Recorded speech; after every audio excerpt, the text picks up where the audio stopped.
I first saw Skyline, the movie, and I was like, damn, this is my joint right here. I loved it. It was beautifully done. A lot of people hated that movie, but I was one of the few that, or maybe one of the unspoken majority, that actually thought it was a great movie. It was a great adventure. And seeing an alien invasion happen this way, there's always new and exciting ways it happens, and you can't go wrong with this. And then I discovered that they wanted to make sequels of the thing, and everything that came afterwards was just freaking weird. Off we are. He's right.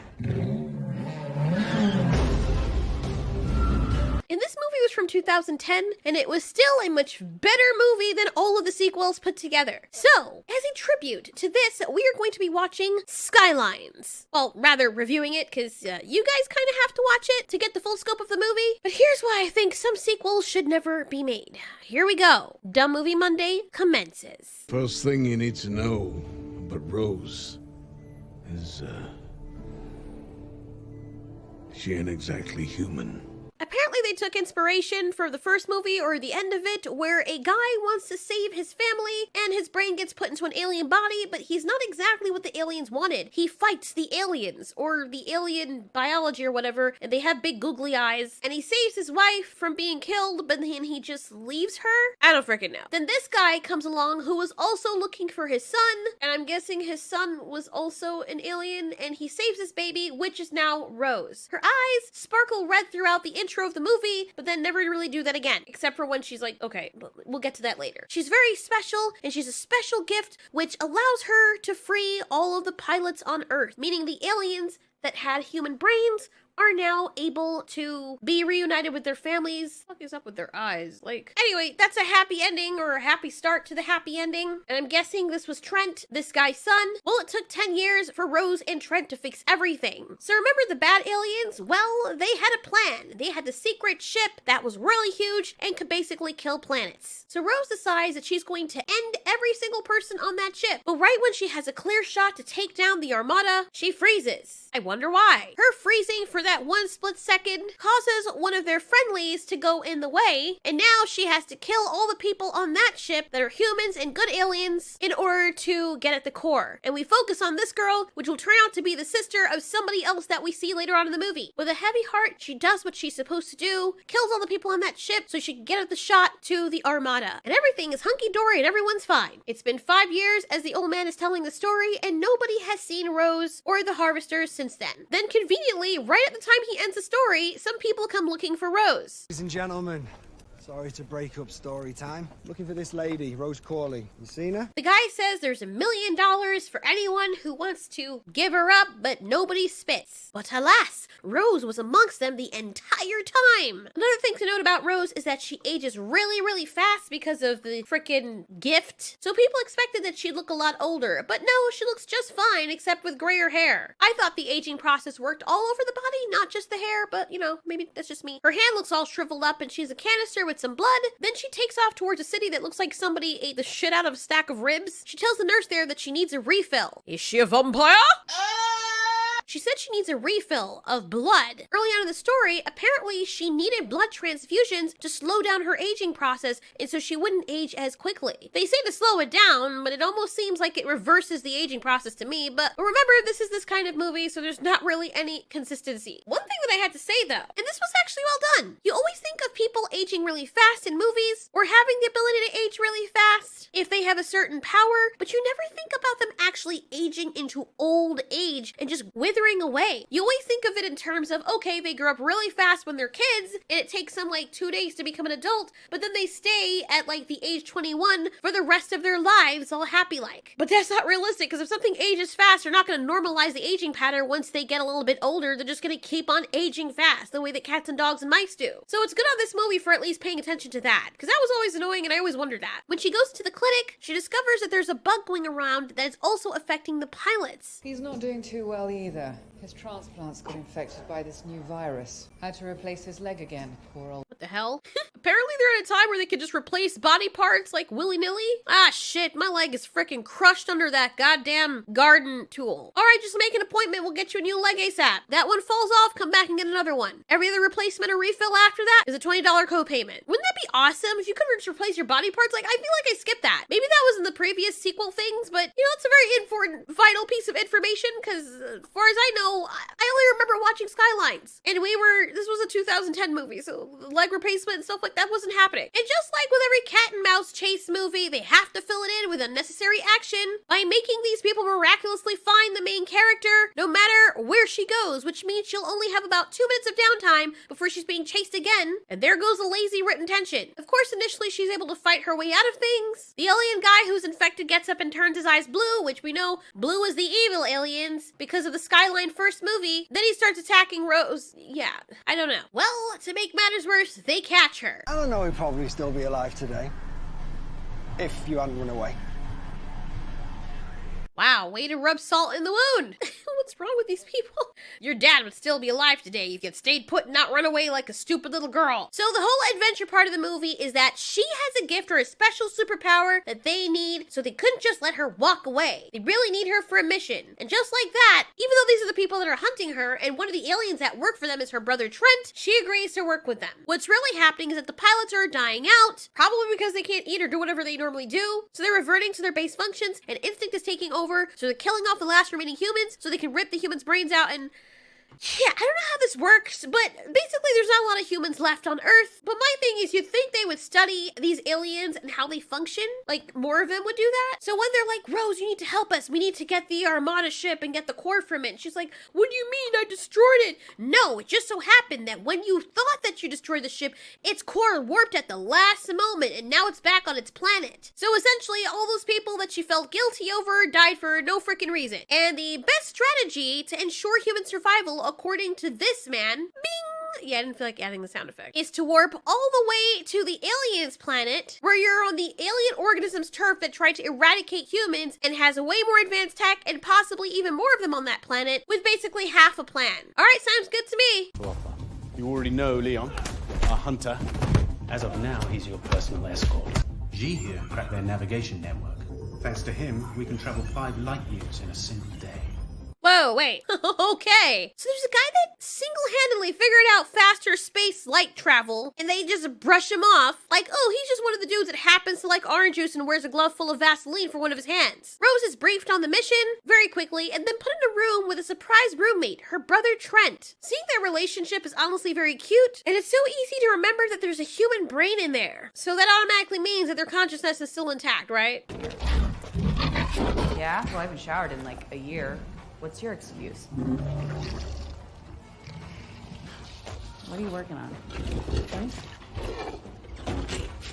Rose plays catch up with her brother and then says every time she uses her hand, she pays the price. And why is it always, in these types of movies, conveniently the thing that ages is something that can easily be hidden? Like their hand. You use your feet nonstop, but those don't age. I mean, the nurse doctor did explain that it was exposure to something and then her certain power that she uses goes through that hand. But you'd think it'd go more up her arm or something, but you know, whatever. She's always gotta look pretty for the camera. It is what it is. I like how her father is this guy, a decent actor who's kind of sort of big, but I never remember his name. And he's barely in the movie. Like, never in the movie. Almost ever. Just in flashbacks here and there that last a minute and the very intro of the movie where he finds her. And yeah, that's it. That's all they could afford to pay him for. Much later, Rose asks the crew some very interested and warranted questions because it turns out that apparently nobody has any actual idea of what the planet is like that they're just about to land on. You know, you would think that there being so little humans left that they'd be a lot more cautious than this. There's still a lot of aliens or pilots that are completely fine, and nobody decided to use their body to build better tech or defenses. No,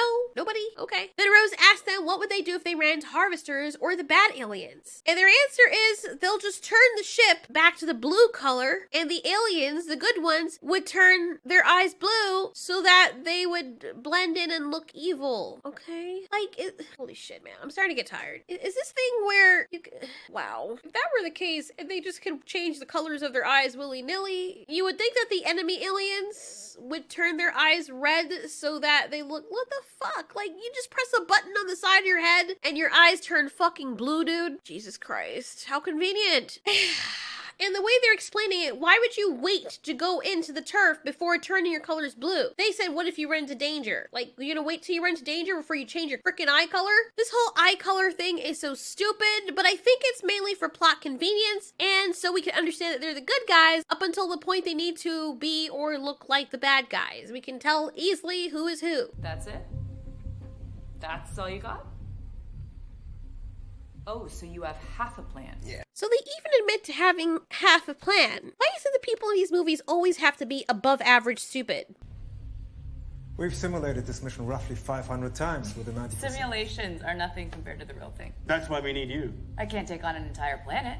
This is no war. Okay, I get it. She kind of looks like the girl from 100, but you know, the mechanic girl. Probably is, probably isn't. I don't know. But obviously, they can't do this in the real world, because to do this, they have to actually go there and risk dying. So Rose being all high and mighty is kind of a put off, and she acts like this for most of the movie. It's so unbearable, it makes her very unlikable, and that's why Trent, her freaking alien brother, who only has subtitles and minuscule body movements, is more relatable than she is. And I'm sorry, why is it that Rose is supposedly the only one who has the power to retrieve it when the pilots, like her brother, are in actual alien bodies with human brains no less, but with alien bodies that can revert back to alien mindsets when they need to? Why is it so convenient that the hybrid that looks most like its human side is the only person or the only living thing that is capable of interacting with the alien tech? And what if I can't?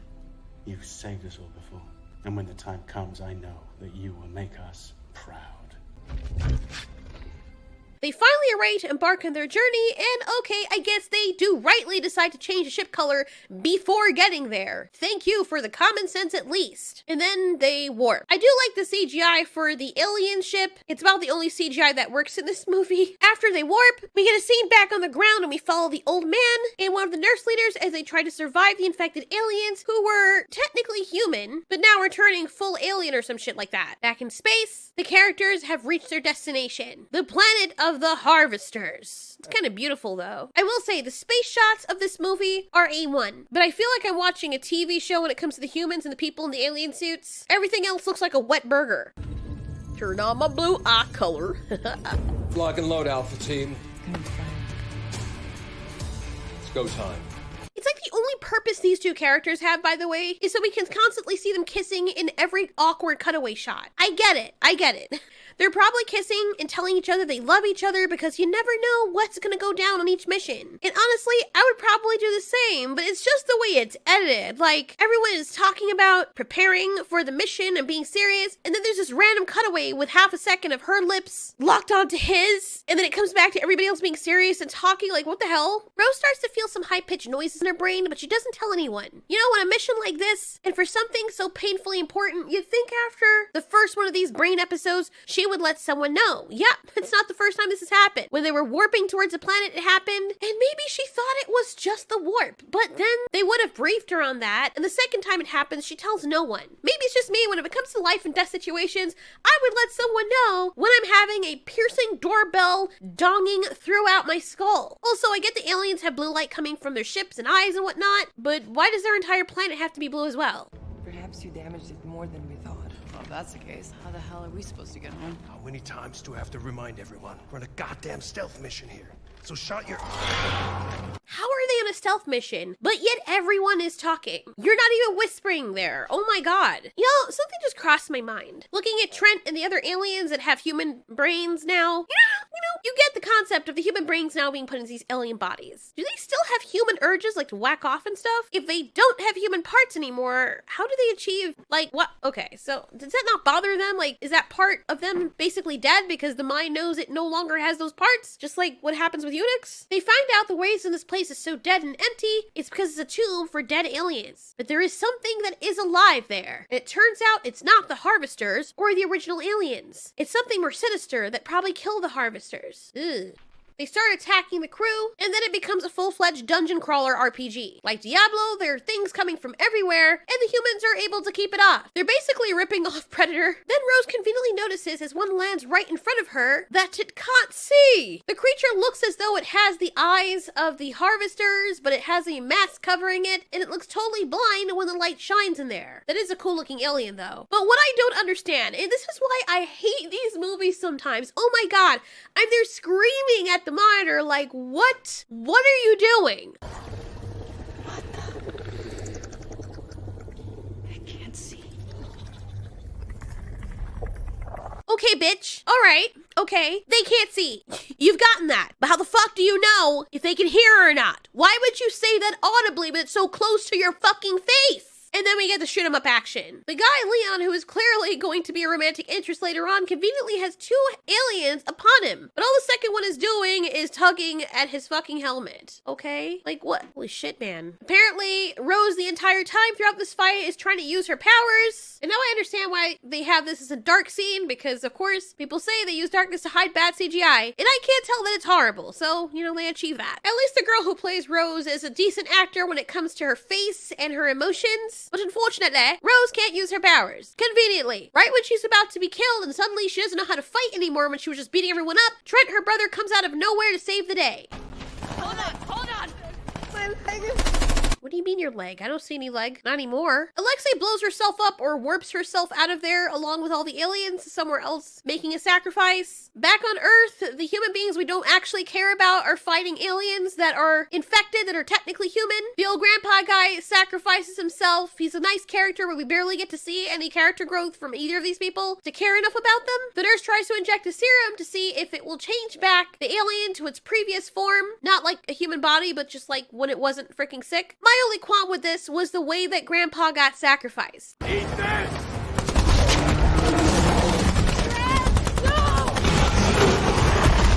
That was the most pitiful sacrifice because the CGI just fell apart right there. And why the hell is it that their eyes look like Christmas lights? I get that they're trying to show that the alien is fighting its evil nature, which is the blue, versus the red, where it's human. But, like, really, the whole Christmas lighty thing with the eyes is just freaking annoying. It's clearly a suit that they're wearing, and I get that that's really the issue, but you're supposed to be able to suspend disbelief, and the people who make the movie are supposed to make that easier for the people who are watching it to do that. Back in space, our heroes, or whoever these people are supposed to be, because I don't really find them as my heroes, they're just random characters, are suddenly outnumbered. However, as with all movies, there's a convenient spot of light, and Rose takes a chance to go into the spot of light that just happens to be just the right size, big enough to hold all 4 of them in there. And she makes a theory known that they cannot see through the light. My thing is, if I knew something was right in front of me and then suddenly it just disappeared all of a sudden, you know, I would kind of wave my hands or kick the area in front of me to see what's there, like what we do in the dark. You know, if we can't see in the dark and we know something is there, we're trying to find it, we put our arms out in front of us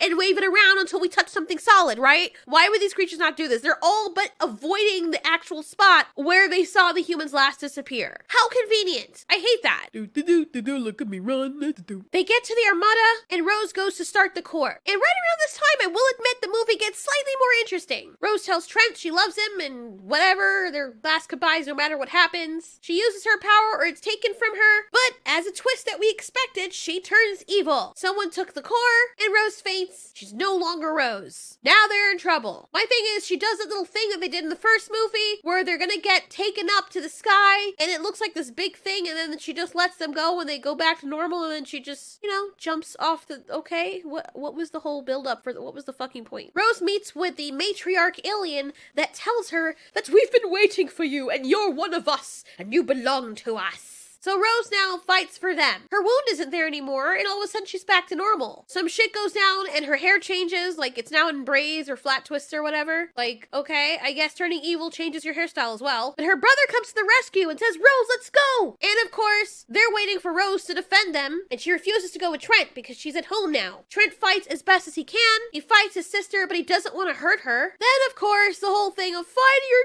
nature. He is being pulled apart, and I'm there thinking to myself, please. Oh my god, he's the only character I care about in the entire movie. I don't give a shit about Rose. Then she finds out that the day that she was supposed to save the humans and take the shot, the reason why she hesitated and couldn't use her powers was because of this matriarch alien. They caused everything. It was all their fault. My thing is like, dude, if you had that power over her in the first place to make her hesitate and default to her nature, why didn't you exercise it well before then? Just bizarre. Rose does this cringeworthy speech, and then she can suddenly shoot blue stuff out of her arm without needing a weapon assist.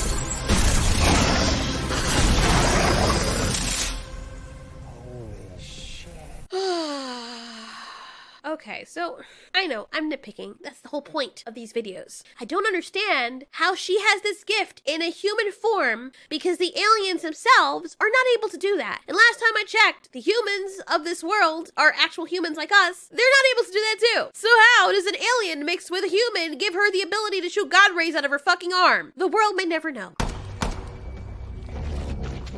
I like that he double tapped, at least. Cover us.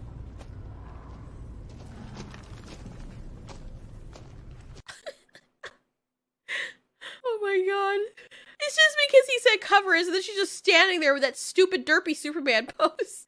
I just started scratching my stomach. It looks so stupid. So now she's their bodyguard. Can you guess what happens next? Well, he stabs Trent. He stabs him with some kind of syringe thing. First time I saw it, I thought he actually stabbed him with a knife, but he stabs him with some kind of poison and takes the core. She realizes too late. I'm telling you, Trent better not frickin' die. The bad guy became a traitor, and the camouflage creatures start to close in, but finding out that Leon, this lover boy guy, was in on it, Rose gets really mad, understandably so, but he picks her side. We find out the reason that he was mad at Rose and decided to work with them in the first place is because Rose killed his sister inadvertently because she was on that ship that got caught in the crossfire. Like, you're an army person, you know what she saved the entire planet, but yet you're upset that she killed a few thousand people, not just your sister, to save the rest of you. Like, as an army vet, you of all people should know. I'm so freaking dumb, man. Your sister knew what was involved. She was there too. It's their fault they were in the way. It sucks. It happens. But if she didn't take that shot, everybody would have been worse off. I don't get why people are so stupid. Like, you're a man. You're not supposed to be that petty emotional. Then Rose starts kicking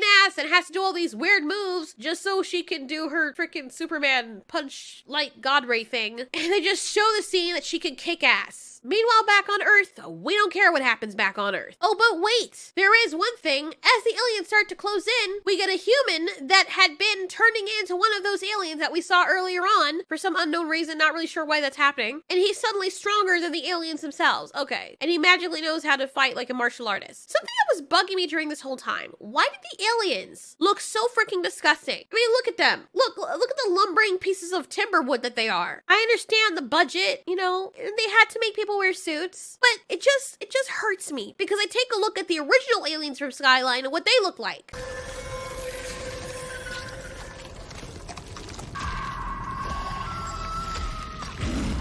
The aliens look so much cooler in the original freaking movie. Look at him. And then, you know, then we got these things, like these Power Ranger lumbering looking behemoths. Ugh, fuck.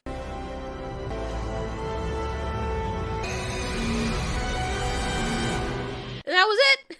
And then as someone so eloquently put it, and then they ran out of money. Which brings us to our current design. These mech suit looking Sesame Street renditions. If I didn't know any better, I would think I was watching some kind of Godzilla movie from out of the freaking 1960s. So Trent is fighting for his life. And then Loverboy tells Rose that their mission was to get the core so they can make it a weapon to destroy every pilot on Earth. Okay, we get it. Humans are now pilots or in alien bodies. They can't turn back into humans. And they're having an infection where they can turn back into regular aliens or turn evil. But just keep in mind that every single one of the pilots on Earth still have human brains and consciousness, so they're technically still people. But I get it. They're not people that we can breed with, and I don't think they can breed with each other. So, like, logically, you have to think, not altruistically, but logically, what is the point? Not to mention they were getting sick and then killing off the remaining human survivors of mankind. You know, in some of the situations, it's sucky, and the bad guy is an asshole, and it's an asshole move, but the bad guy's kind of right. And if it's more effective and easier to kill off all the pilots before they kill off the rest of humankind, the actual humans that can breed, why wait for many years while many humans are dying, humans that can breed, by the way, to find a serum to turn them back? You know, it sucks, and it seems easier to just kill off the pilots. And it's easy for us to just sit back and say that we would help them, but would we really? Like, if your mother's the one being killed by these aliens that are infected, or these humans that are no longer really humans, they're family, but they can't pass on your genes, would you really? We get to see some awesome CGI and some features from the older alien mechs from the first movie. The whole time I'm begging for them not to kill Trent. And then of course we get this segment, and I don't understand why the bad guys have to do all these speeches and waste precious time.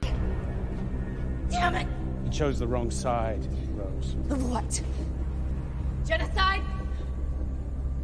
The virus was meant to euthanize the pilots peacefully. Why are you sitting there talking with her? Okay. Anyway, the matriarch had hitched a ride on the ship, thinking that they had gotten rid of her and she was still there. Rose fights her nature. And the movie's actually decent around this time, as long as the actors don't talk, because when they talk, they do these very cringy one-liners like, just wait to see what's gonna happen now. You're gonna be dead. Like, what am I watching? A cutscene from a video game? Stop. They go back to Earth right in time while an army of pilots that are infected are about to kill the remaining humans, and she sucks them up in the ship chip that she now has so that they can administer the serum that just so happened to work right when everything was going to shit. Trent had sacrificed himself, and I was like, please don't kill Trent. But Rose saves him by preventing his head from being caught in the warp wall or whatever the hell's going on there. Trent, like, most of his body's gone, but he makes it out alive because his brain's okay. Good thing they get him a new body that looks slightly more human so that Rule 34 isn't too far-fetched. And then they find out that their dad's alive and he's being held at some kind of camp for all of the outlaws. Yeah, the person that's like the most highest paid actor in the whole movie that we never get to see in the movie, they show his picture in flashbacks here and there, probably makes up like less than 1% of the freaking movie. Now they're like, now we're gonna go save